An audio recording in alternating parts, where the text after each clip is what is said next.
Senator. How are you today? I am well. Good seeing you. Same here. Thanks for being with us. Thank you. So, you are a senator in the 33rd legislature, and you are a senatorial candidate again for the 34th legislature. Yes, I am. How have you been feeling since being a senator and since also becoming a PhD recipient? Well, I've been working on my PhD for 4 years, and it comes with a lot of responsibility and discipline. So when I decided to run for the Senate for the 33rd legislature, I was smack in the middle of my PhD. Oh.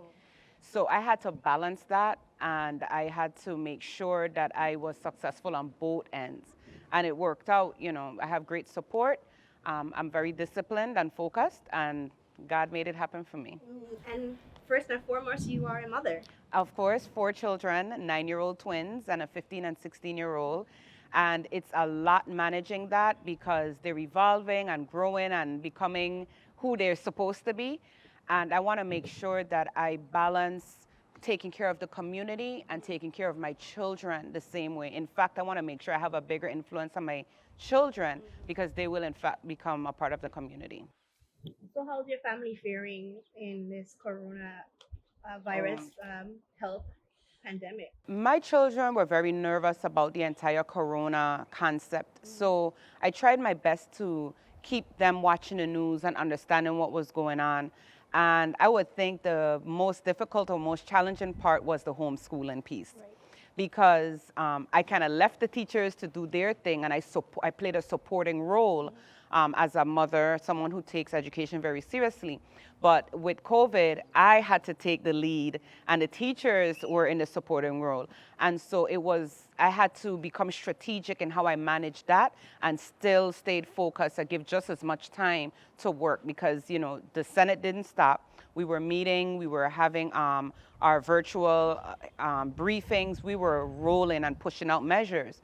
So time didn't slow down on the work front so that I could focus more on home. They were both in high gear. So, again, congratulations because you are one of the graduates for 2020. Thank you. But I, is your you children promoting to any like junior high or high school? well, my daughter, the eldest one, she's going to 12th grade. Okay. She's going to be a senior. And I have the 9-year-old twins that are going to the 4th grade, and Chaz is going to the 10th grade. Right. My son was telling me that he had to write a paper about a hero. Oh. And he was thinking about it, and he decided to write about me because he remembers seeing me stay up late at night, work on these long papers, these group meetings. And he said, Mom, I just don't know how you did it. And so you're my hero, so I wrote about that. So that was really touching to see that, they saw how important it was and it impacted them as well. That's the other thing too. It's like you're a special kind of lady, and I think sometimes women we have to, play on many roles and be many facets to different people.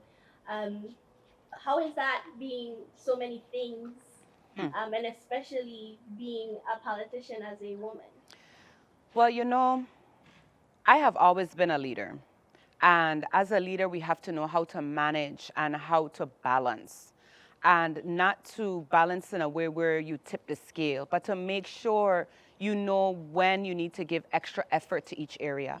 And I think that's a God-given talent of mine because when people learn my story and they understand that I have a farm, I have a project management business, I have 4 children, I was working on my PhD, I'm a senator, and I'm a community activist when it comes to agriculture and other things, they want to know how I do it. First of all, prayer. Second of all, a strong family foundation. And third, having a support system, a dynamic work team. My team at work, they're fabulous. And also having friends and family that are progressive, well-researched, who can give me good advice. And when I feel like I'm teetering, that they can help to, keep me strong. So I think making sure that all those points are in alignment will ensure my success. I did hear one time that you said that your mother really expected a lot out of you. Tell me a little bit about your family life when you were growing up here. So I had a very comfortable life. My dad worked in the refinery and provided very well for us. So I don't know about not having and, so we didn't have that struggle. However, my mother did not finish elementary, went up to 6th grade. And she would always say, Allison, you have a tongue in your mouth, so I don't have to worry about you. And I am not the best cook and all of that. I can make sure my kids eat and they're fine. But when I would go in the kitchen, and I would be like, Mom, show me to do this. She'd be like, go read a book or do something. You will have bigger things to do. Right. So to me, she always saw me on a different level, on a higher level. And if I came home and I said, Mom, I won this or I did that, she'll be like, I expected that. Right. What's next? So she applied that pressure where I had to keep going, stay motivated, and be the best that I could be. And I got that from her. Hail the mothers. Yes. And she's passed. July will make 2 years. She passed right a few days before the primary when I was running for the 33rd. And it was the toughest time of my life because I had to stay on that rodeo. I couldn't fall off because she would not have wanted me to. So we just kind of dealt with that. So we're coming up in July again. Here I am again, another primary around the same time. I think the primary is August 1st and her death was July. So I'm going to have to deal with that. But God is good. Honestly. So now we have to dive into some of the questions that, if persons would like to re-elect you, some of their concerns. Yeah. So you have expressed passion about sustainability as well as agriculture throughout the territory. Like you said, you just came off your farm earlier today. How have you and would like to continue balancing protecting the ecological integrity of St. Croix while we still seek for economic growth? Well, first of all, we have to understand that we do not have a very stable agriculture infrastructure. So my bills were toward improving the infrastructure. They're not bills where you're going to see something right away. It's for the future. So I wanted to make sure we understood what was going on with our aquifer, the capacity, the contamination, so that we could know about our water flow. The second, one of the other bills was well maintenance, which was it's a phased bill. So that bill, what it does is, the next one is storm water runoff. What that does is, we're driving and we see all the water running through the road and in the neighborhoods, to channel that into agriculture so that it can be used for agriculture use. Now, some people may say, that may be simple, but it's very impactful because it affects the ocean, it affects our roads, it affects having consistent water for the farmers. So those are the types of bills that they were passing throughout the islands, that through my research I saw that that's how they started. They started with infrastructure first, and then they moved on to other tiers. So since I was able to accomplish that in the 33rd, I'm very happy about it. Increase the agriculture budget, make sure we deal with consistent water, make sure we deal with infrastructure, the dams, the reservoirs like Creaky Dam and all of those. Those were my first bills. And so it was about the environment, it was about sustainability, and in a few years, the people will be able to see the fruit of that work.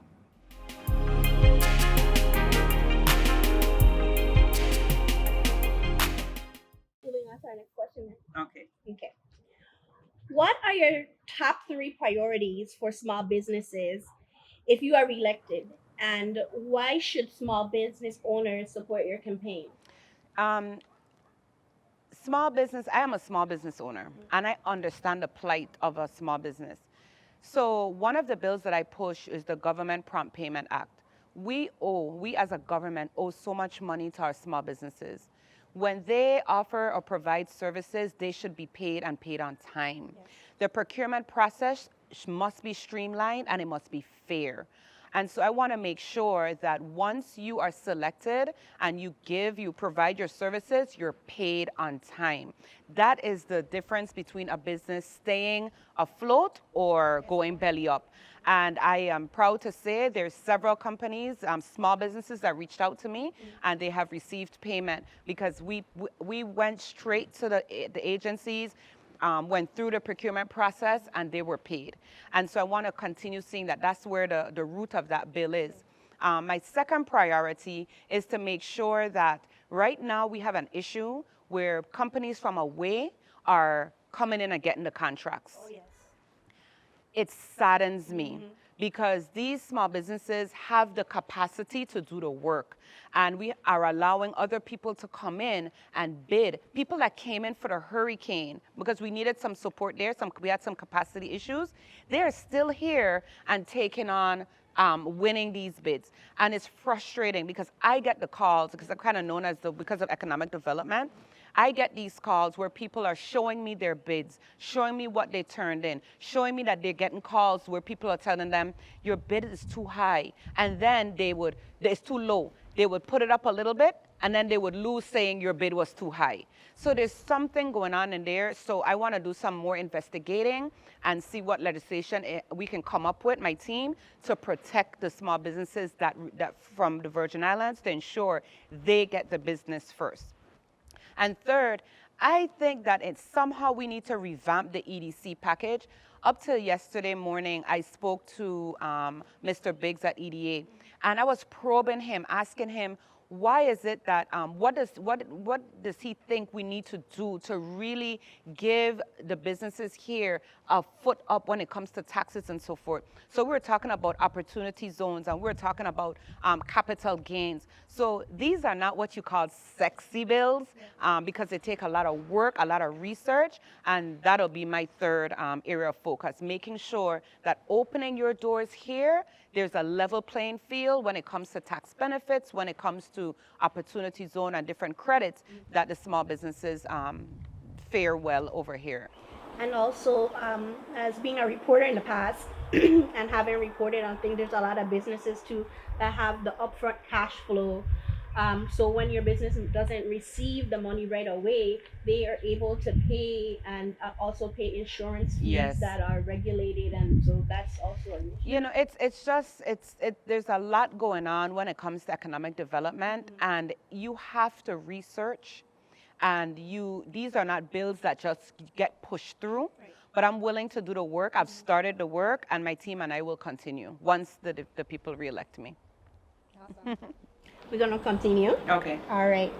So as we talked about it earlier, you do have children in a public school system on St. Croix. There is a long-standing argument on whether teachers should provide classroom instruction that they believe is enriching to students, or should teachers specifically teach for students to pass standardized tests. Also, on a high school level, do you think public school courses work in alignment to prepare students for the demands of today's economy? Let me answer the latter, the second question first. We do not. I think, and the teachers work so hard, and I want to applaud and commend the teachers. I know how it was dealing with a student like me.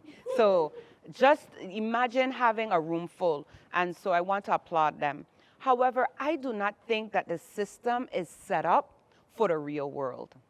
I believe that I was blessed because I had some teachers that after they did the curriculum teaching, they would say, let me teach you how to do your taxes. Let me teach you how to balance your budget based on your paycheck. Let me teach, and these are teachers that did that after let's say if the class time was 60 minutes, 30 minutes, 40 minutes, we would do the curriculum. And then they would bring real world stuff into concepts into the classroom. And I think that the teachers now are under such pressure to meet this standardized regimen, that they're not allowed to be creative and to see what the students really need. They probably know what the students really need and have the urge and desire to implement it or put it in practice, but they have to be able to ensure that these students pass this test. So that becomes the focus. Even the way they teach is to make sure that they pass the test. And I live it because I have children in high school and in Central. I have children in Ricardo Richards. And at a certain time, everything shuts down to focus on the smarter balance tests, etc. And even though I understand you want to get a snapshot, you want to capture where the children are in comparison to global standards, national standards, we still need to understand that culturally, we need to teach a certain way. There's certain information the students need to be able to survive economically, fiscally, to be able to survive socially. When you go to college, it's not black and white memorized. You have to be able to think, you have to be able to implement, and we cannot take away from the extracurricular activities. I was very active in school. I think when I think about school, I think more about my extracurricular activities than I even did about my classes. But I believe that's what helped me to be who I am today. The way that we balanced education and the extracurricular activities and less emphasis on this regimen for a test makes a difference.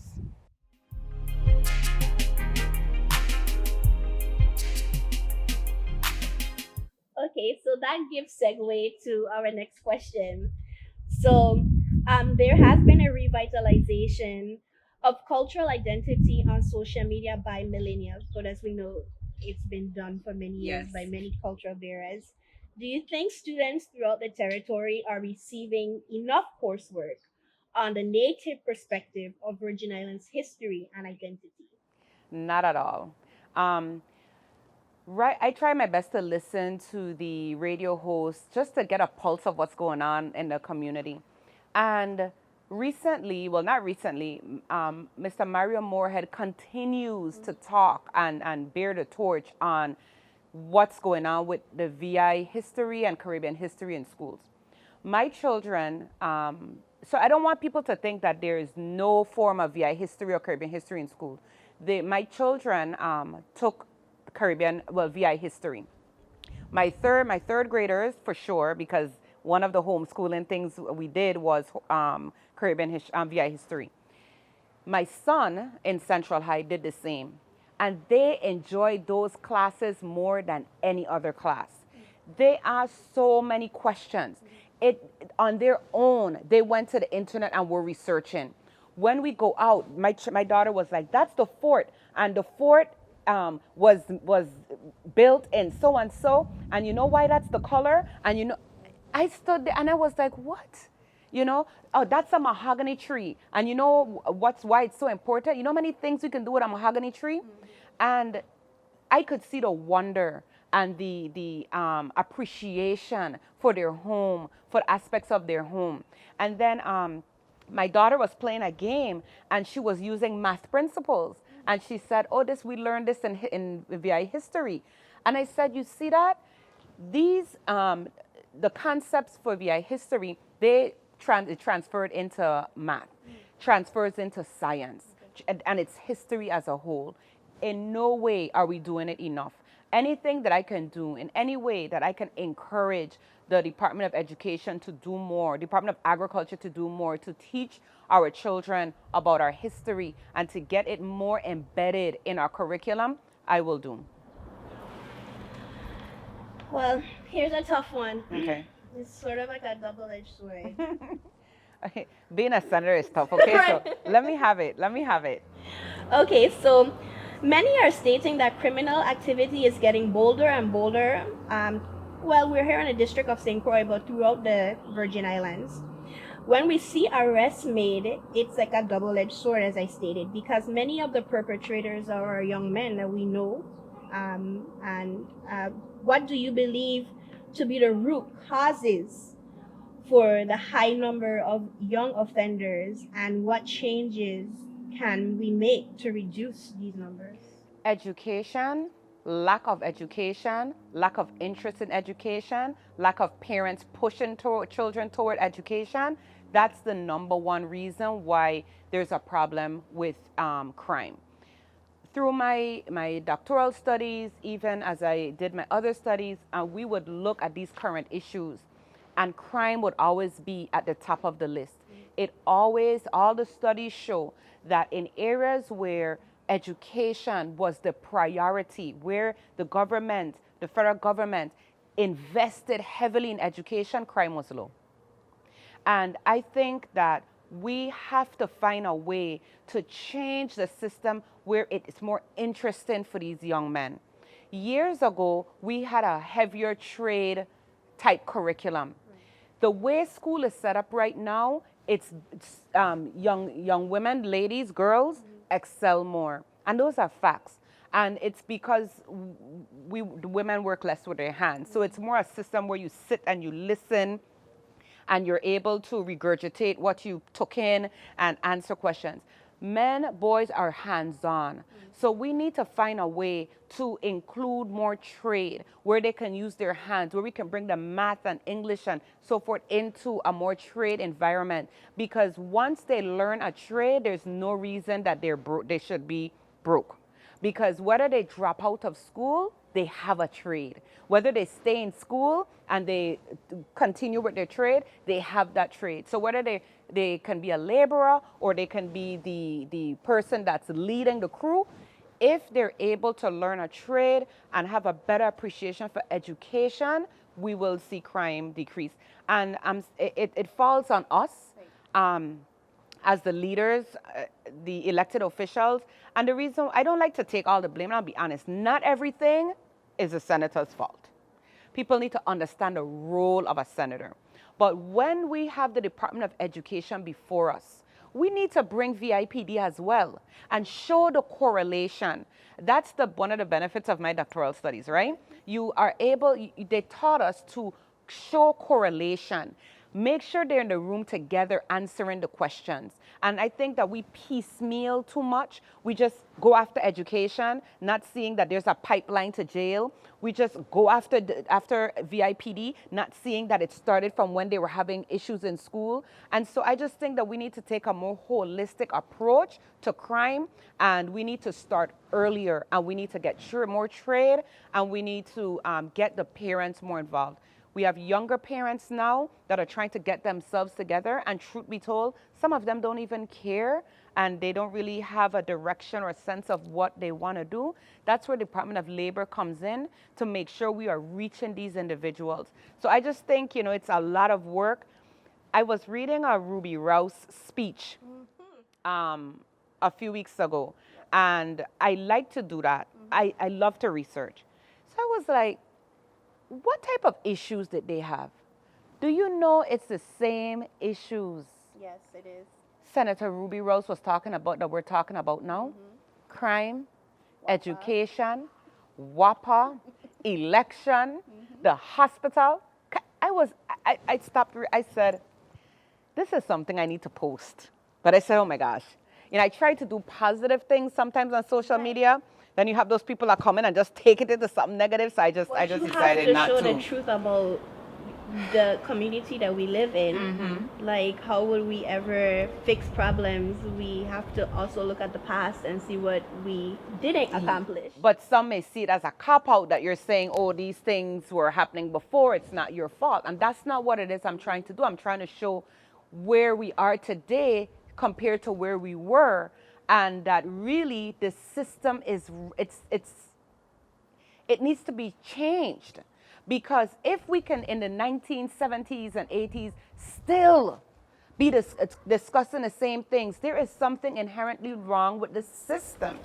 Well, as you're talking about inherently wrong, this one is close to heart because my father has spent nearly 40 years on the police force. He was one of the cadets that started in high school, and then they put you through college, and then you were expected to come back, and he did it. And he was a detective for many years, and now he's a retired Virgin Islander, and he is alarmed about GERS and how it's going to affect him and I guess his family. Can I get your take on GERS? Of course. GERS.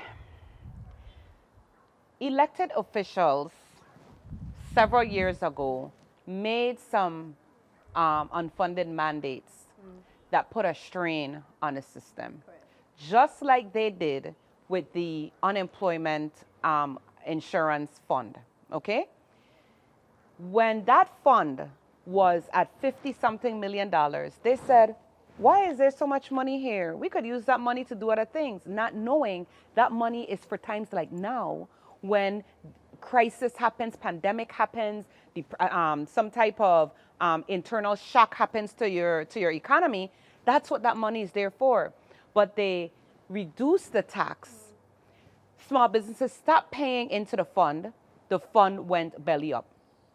They turned it upside down. Just like with GRS, nationally, pensions were not set up correctly.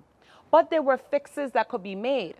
But in the past, our elected officials weren't doing what they were doing on a national level, like fixing it.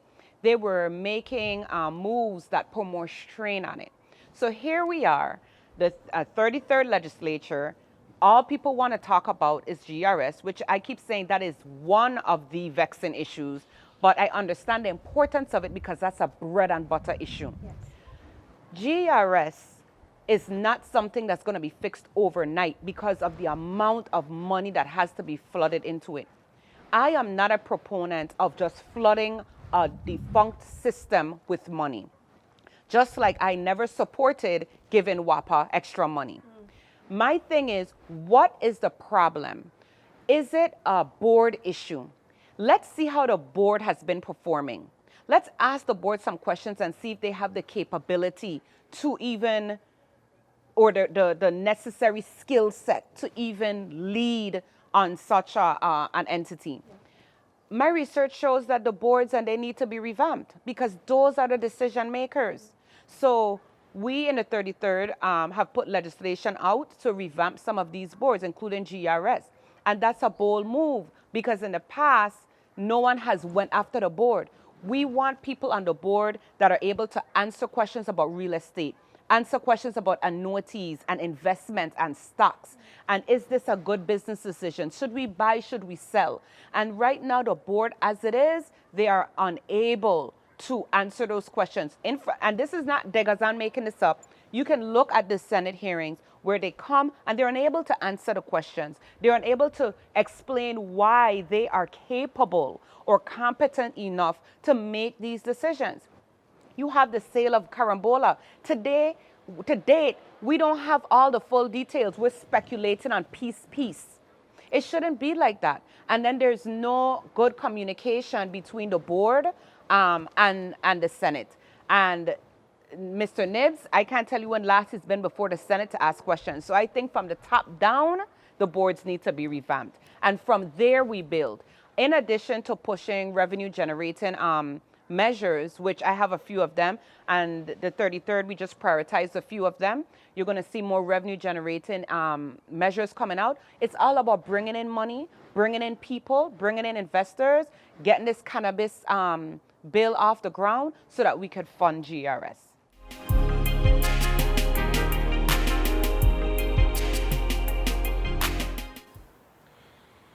We have so many questions. I know, we could go on we could go on forever. I would just answer and keep going because, I am very passionate about this thing. Being a senator is not easy. Right. It affects my family. Mm-hmm. My daughter does not want me to run for the 34th legislature. Right. She wants you. She is like, Mom, the time, I don't like how people talk about you guys on Facebook. When I'm in school, I have people that approach me and make comments. People don't open up to me like they used to. This is my daughter. And for me, I get nervous about posting. This is the young lady going to 12th grade? Yes, going to 12th grade. But I talked to her and I said, I have to answer my calling. I sought God and he said, run again. And if he said run again, he's going to make a way and he's going to make sure my family dynamics are okay. So if I need to step it up with you, Mommy is here. If you need to go with me and, we will do that.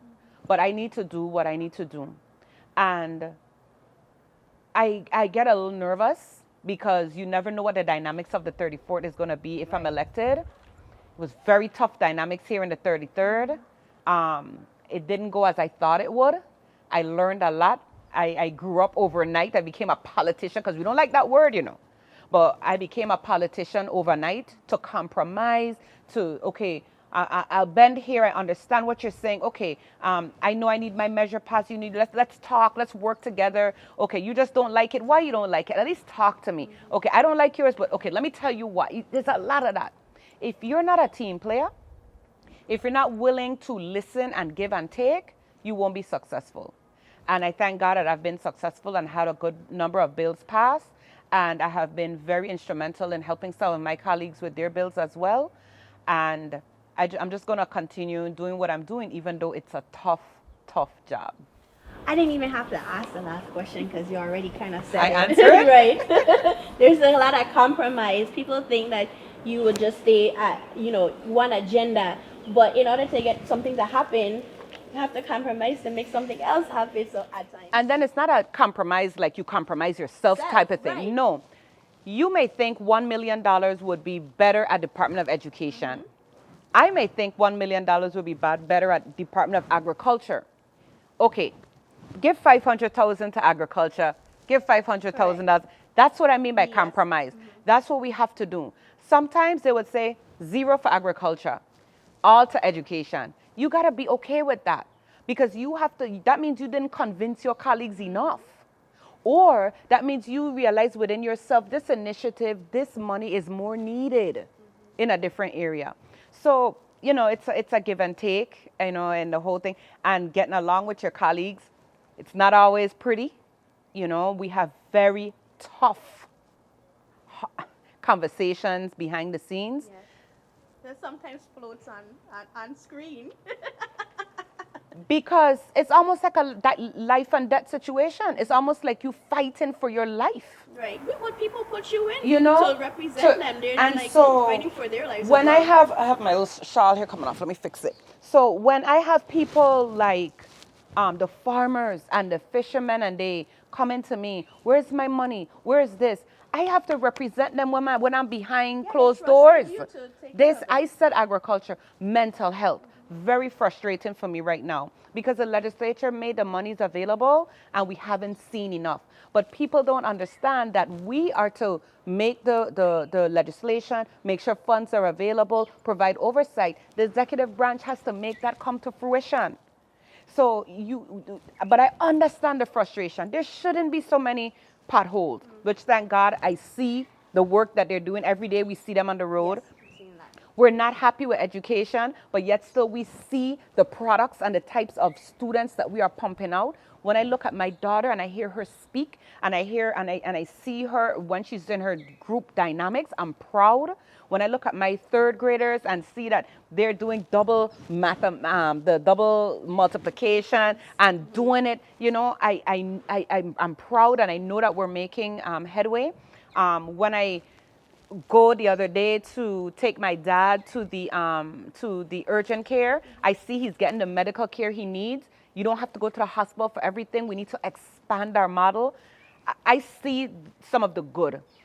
There's some people that don't see any good. If they're not for the administration, they will see nothing good unless it's their candidate in. Those are things that we senators get caught up in, and we just have to learn how to maneuver it and keep pushing.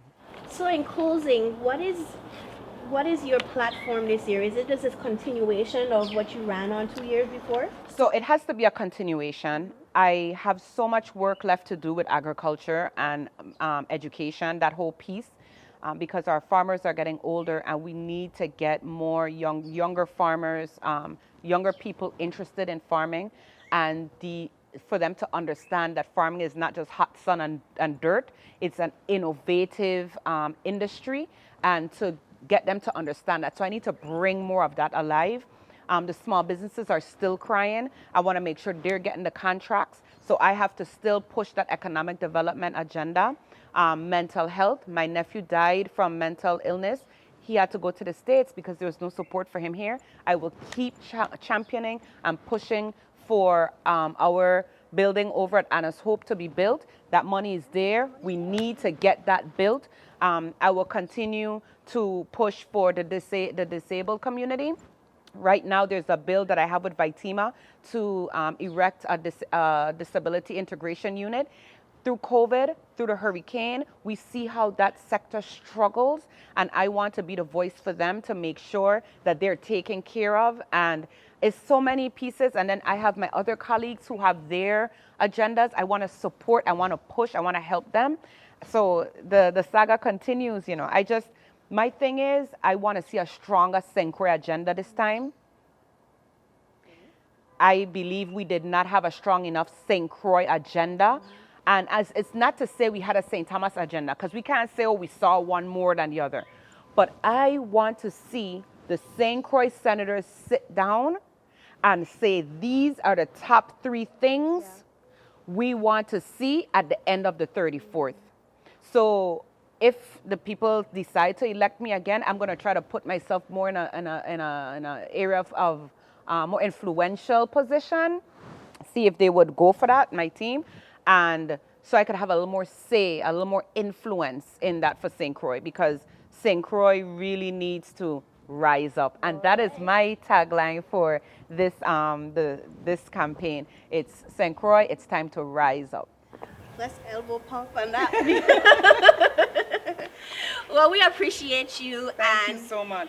Allison is running for a seat in the 34th legislature. So good to have you. Thank you so much.